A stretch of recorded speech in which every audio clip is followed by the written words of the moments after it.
জুলাই আগস্টে বাংলাদেশে যে বিপ্লব হয়েছে সেই বিপ্লবের আলোয় আলোকিত হোক সঙ্গীতাঙ্গন, এমনটাই ভাবছেন জনপ্রিয় সঙ্গীত শিল্পী আসিফ আকবর। দেশের জনপ্রিয় সঙ্গীত শিল্পী আসিফ আকবর তিনি বলেছেন, বাংলাদেশে যে কোনো ঘটনায় প্রথম আক্রান্ত হয় সাংস্কৃতিক মাধ্যম। সবকিছু চলে, শুধু আমাদের পেশাগত ক্ষেত্র হয়ে যায় নিশ্চল। তবুও থেমে থাকি না, অপেক্ষা করি ভালো সময়ে কখন কাজ করতে পারবো। শিল্প সংস্কৃতির মানুষজন এদেশে অনেকটা কলাগাছের ভেলার মতো, রাষ্ট্রীয় বা সামাজিক নিরাপত্তার কোনো ব্যবস্থা নাই।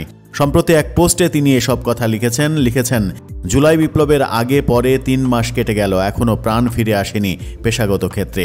অবশেষে প্রযোজনা প্রতিষ্ঠান সাউন্ডটেকের ব্যানারে গাইলাম একটি ডুয়েট গান। স্নেহের কণার সঙ্গে অনেকদিন পরে গান গাইলাম। গীতিকবি আহমেদ রিজভী ভাইয়ের কথায় গানটি সুর করেছেন শ্রদ্ধেয় মনোয়ার হোসেন টুটুল ভাই। তিনি আরও লিখেছেন, সঙ্গীত আয়োজন করেছেন তরুণ ট্যালেন্টেড কম্পোজার সজীব দাস। ভীষণ রকম ভালোবাসি টাইটেলে গানটি মেলোডি ঘরানার টুটুল ভাই রিজভী ভাইয়ের প্রথম রসায়ন, সেই সঙ্গে প্রিয় কণা এবং সজীবের সংযুক্তি পিওর রোমান্টিক গানটিকে প্রাণ দিয়েছে, এমনটাও মতামত জানিয়েছেন।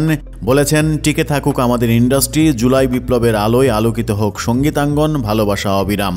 এখন দেখা যাক আসিফ আকবরের নতুন গানটা কেমনভাবে শ্রোতাদের মাতাতে পারে। আসিফ আকবরের প্রত্যাশা পূরণ হয় কিনা জুলাই বিপ্লবের আলোয় সঙ্গীতাঙ্গন তথা সাংস্কৃতিক অঙ্গন আদৌ আলোকিত হয় কিনা।